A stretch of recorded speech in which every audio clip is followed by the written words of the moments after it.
Oxygen tanks for November. $400. Adult diapers, premium brand. $50. Dietary supplements.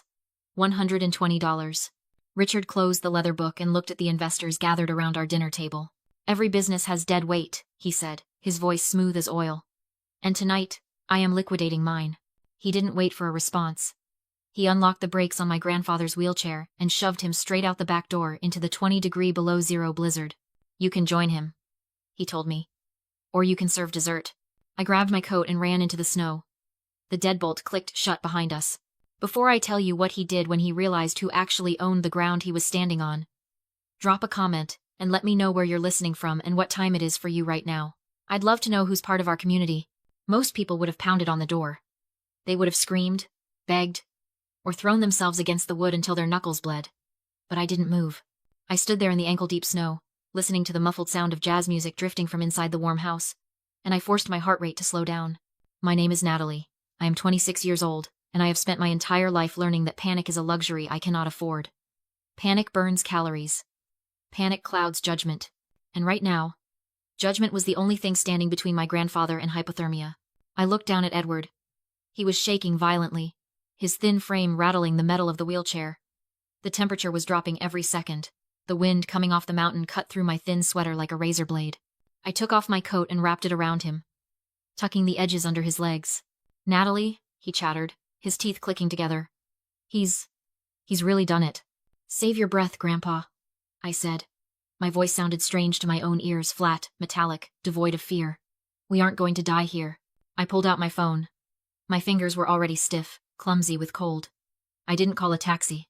I didn't call a friend to come save us. I opened the keypad and dialed 3 numbers. 911. Emergency, the operator said. I need to report an attempted murder in progress, I said. I didn't shout. I spoke with the precision of a court reporter. Location is the Pinnacle Estate, Aspen Heights. My father has just pushed an 80-year-old disabled man out of his home into a blizzard and locked the doors. The temperature is 20 below zero. If you do not arrive in 10 minutes, you will be collecting bodies. Ma'am. Stay on the line, the operator said, her voice spiking with alarm. I didn't stay on the line. I hung up. I had work to do. I opened my camera app. The red recording light blinked on, a tiny beacon in the storm. I didn't film a tearful plea for help. I filmed a crime scene. I panned the camera to the heavy oak doors, zooming in on the deadbolt. I walked to the window and filmed the guests inside, laughing, raising glasses of champagne, oblivious to the fact that they were accessories to a crime. I filmed Richard, my father, standing by the fireplace, looking satisfied. Then I turned the camera on Grandpa. I captured his blue lips, the snow accumulating on his eyelashes, the way his hands clawed at the blanket. December 24th, I narrated, my voice cutting through the wind. 7:14 p.m. Richard Carter has locked us out. He has confiscated the medical equipment. He is aware of the temperature. This is not an eviction. This is a disposal. I hit stop. The video saved. Evidence secured. Sirens cut through the howling wind 4 minutes later. Blue and red lights washed over the snow, painting the driveway in violent flashes of color. A cruiser skidded to a halt at the gate, and an officer jumped out, his breath pluming in the air. "Ma'am!" he yelled, running toward the gate code pad. I didn't wait for him to figure it out. I reached through the bars and hit the emergency release sequence I had memorized when I was 12. The gates groaned open. They loaded Grandpa into the back of the cruiser immediately, cranking the heat until it blasted us like a furnace. The officer was asking questions, names, relations, medical history. I answered them in short, clipped sentences. I didn't tell him about my feelings. I gave him data points. As the cruiser pulled away, I looked back at the mansion one last time. It glowed on the hill, a golden fortress of warmth and arrogance. Richard thought he had won. He thought he had trimmed the fat. He thought we were just trash he had successfully taken to the curb. He didn't realize that by throwing us out, he hadn't destroyed us. He had freed us. And he had just handed me the weapon I would use to burn his entire kingdom to the ground. The shelter smelled of bleach and industrial soup, a sharp contrast to the pine and cinnamon scent of the mansion we had just been thrown out of. Grandpa Edward was sleeping on a cot in the corner, his chest rising and falling in a rhythm that was still too shallow for my liking. I sat on the floor under the emergency exit sign, the only place with enough light to read, and opened the waterproof file folder I had taped to my torso 3 years ago. People always asked me why I stayed. Why I let Richard treat me like a servant in my own home. Why I let him mock my waitressing job while he burned through the family fortune. They thought it was loyalty. They thought it was hope. They were wrong. It wasn't loyalty. It was a stakeout. I flipped past the birth certificates and the medical records until I found the document that mattered. It was old. The paper yellowed at the edges. Dated 30 years ago. It was titled, Ground Lease Agreement. The Pinnacle Estate. I remembered the day Richard decided to renovate. It was 5 years ago. He had just declared himself CEO, a title that meant nothing since the company was hemorrhaging money. But he needed the appearance of power. He ripped out the oak floorboards my grandmother had chosen and replaced them with Italian marble. He installed gold-plated fixtures in the guest bathrooms. He built a helipad on the south lawn. Look at this place. He had sneered, kicking Grandpa's worn-out slippers out of the way. It finally looks like a palace. You should thank me, old man. I'm turning your rotting legacy into something worth owning. He laughed at Grandpa's silence. He thought the silence was dementia. He thought it was weakness. He didn't know that every ounce of gold he plated onto the walls, every slab of marble he laid down, every $1 million he poured into the structure, he was donating to us. Because Richard didn't own the land. The document in my hand was clear. My grandfather, Edward, held the fee simple title to the land, the Shadow Estate. Richard held only a leasehold interest in the structure. He owned the walls, the roof, and the gold toilets, but he rented the dirt they stood on. And like any rental agreement, there were rules. I ran my finger down to Section 24, Paragraph B, the Criminal Forfeiture Clause.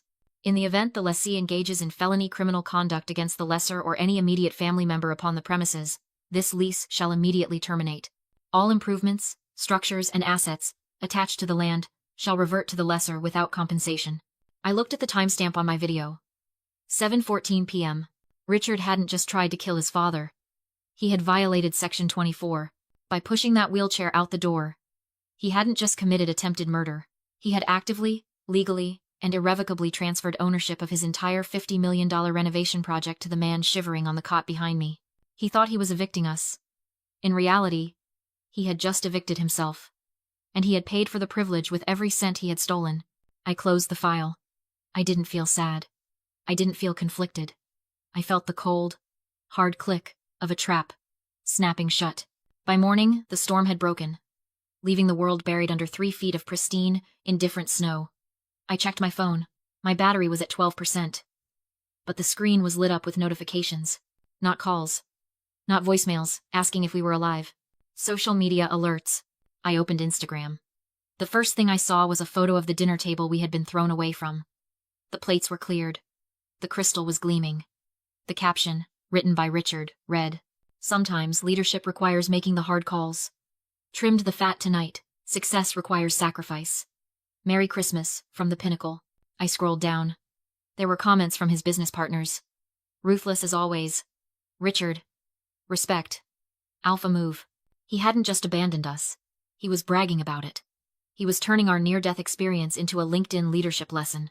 Then a text came through. It was from him. "Don't bother coming back for your clothes. I burned them in the fireplace. Consider it a cleansing." I stared at the screen. The last thread of doubt, that tiny, irrational part of me that wondered if he might have regretted it, if he might have woken up with a hangover and a conscience, snapped. He wasn't sorry. He was celebrating. He thought he was untouchable. He thought he was the king of the mountain, safe in his castle, drinking his scotch and warming his feet by the fire fueled by my winter coats. He thought we were gone, frozen, broken, or simply disappeared into the ether of poverty he so despised. He didn't know I was watching. He didn't know that every arrogant post, every cruel text, every digital footprint he was leaving was just another nail in the coffin I was building for him. I looked over at Grandpa. He was awake, sitting on the edge of the cot, watching me. He looked frail, but his eyes were clear. The confusion of the hypothermia had passed, replaced by a hard, flinty resolve. "He thinks he's won, doesn't he?" Grandpa asked. "Yes," I said. "He thinks we're dead." "Good," Grandpa said. "Dead men don't sue. And dead men don't evict." I stood up. I didn't feel tired anymore. I didn't feel cold. I felt the kind of clarity that only comes when you realize your enemy has made a fatal mistake. He had burned my clothes. He had canceled the insurance. He had publicly declared his victory. He had just given me everything I needed to destroy him. "Get ready, Grandpa," I said. "We have an appointment." I didn't go to the police station to file a complaint. I went to the glass and steel tower downtown that housed the offices of Sterling and Vance. Most people think of lawyers as people you call when you're in trouble. But when you have the kind of money my grandfather had secretly amassed, lawyers aren't defenders. They are weapons. Mr. Sterling was waiting for me. He didn't offer condolences. He didn't ask how I was feeling. He simply slid a single sheet of paper across the mahogany desk. The police report has been filed, he said. His voice was dry, devoid of emotion. Attempted murder is a felony, under the terms of the ground lease. Specifically Article 4, Section C. The commission of a felony on the premises by the lessee results in immediate termination of tenancy. I looked at the document. It wasn't a warning. It wasn't a request for mediation. It was an emergency writ of possession. Richard had spent years mocking me. He called me uneducated because I didn't go to business school. He called me slow because I didn't ruthlessly climb the corporate ladder. He thought power came from shouting the loudest in the boardroom. He didn't understand that real power is quiet. Real power is a signature on a piece of paper that turns a king into a trespasser in the blink of an eye. Does he know? I asked. Not yet, Sterling said. We bypassed the standard 30-day notice. Because of the immediate danger to the landlord, your grandfather, the judge, granted an ex parte order. That means we don't have to wait for a hearing. We don't have to listen to his excuses. He picked up a heavy rubber stamp and brought it down on the document. Approved. The sound was satisfyingly final. The sheriff's department has been notified, Sterling continued. They are treating this as a high-priority removal. They are meeting us at the property in 1 hour. I stood up. My legs felt steady for the first time in 24 hours. 1 hour, I repeated. Natalie, Sterling said, pausing as he closed the file. You understand what happens the moment we serve this? We aren't just kicking him out. We are locking the assets. The bank accounts, the cars, the furniture, everything inside that house is technically considered improvements under the lease. It all reverts to the trust. I thought about the gold-plated faucets. I thought about the Italian marble floors Richard had screamed at me for walking on with shoes. I thought about the collection of vintage scotch he drank while my grandfather shivered in a threadbare blanket. Richard had spent $50 million trying to look like a billionaire. And in 60 minutes, I was going to confiscate every cent of it. I understand, I said. Good, Sterling said. He stood up and buttoned his jacket. Let's go take your house back. We walked out of the office and into the waiting elevator. I didn't check my phone. I didn't check Richard's social media to see if he was still celebrating. It didn't matter anymore. He was already a ghost. He just didn't know he was dead yet. Sterling didn't move toward the door. He turned back to his computer, his face illuminated by the blue glow of the monitor. There's something else, he said. Before we go, you need to see this. I stopped. What is it? We ran a full audit on the property title this morning, Sterling said. Standard procedure before an eviction. We found a lien. A lien? I frowned. Richard doesn't own the property. He can't borrow against it. He can't legally borrow against the land, Sterling corrected. But he can borrow against the leasehold interest. And he did. Heavily. He turned the monitor so I could see. It was a chaotic web of transactions, loans, and wire transfers. Richard took out 3 separate loans against the renovations, Sterling explained. He convinced the bank that the improvements, the marble, the gold, the helipad added enough value to secure a line of credit. He forged documents claiming he had an option to buy the land, which inflated the valuation. How much? I asked. $12 million, Sterling said. And he funneled all of it into his failing company to make payroll and keep up appearances. I stared at the numbers. This wasn't just eviction anymore. This was fraud. Bank fraud. Wire fraud.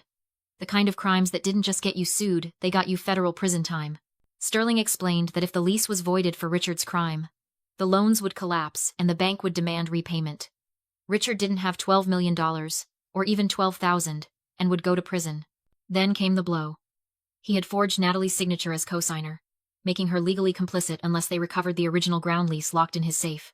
Without it, Richard could destroy the evidence and claim legitimacy. Natalie realized she had to break in before police arrived. She entered the mansion mid-party, confronted Richard, and served his eviction notice. In front of stunned guests, she revealed that his felony terminated the lease and transferred every improvement to the Carter Trust. As police cars pulled up, Richard panicked, locked the house down with his security system, and threatened to burn everything. Natalie pointed out that he had built his own prison. Moments later, SWAT broke through, arrested him, and brought her grandfather inside. Edward declared that while he had built a home, Richard had built a prison, and would now live in one. Natalie later sold the mansion, used the proceeds to found a charity, and burned Richard's ledger as closure. She ends by inviting anyone who has cut off a toxic relative to know they are not alone.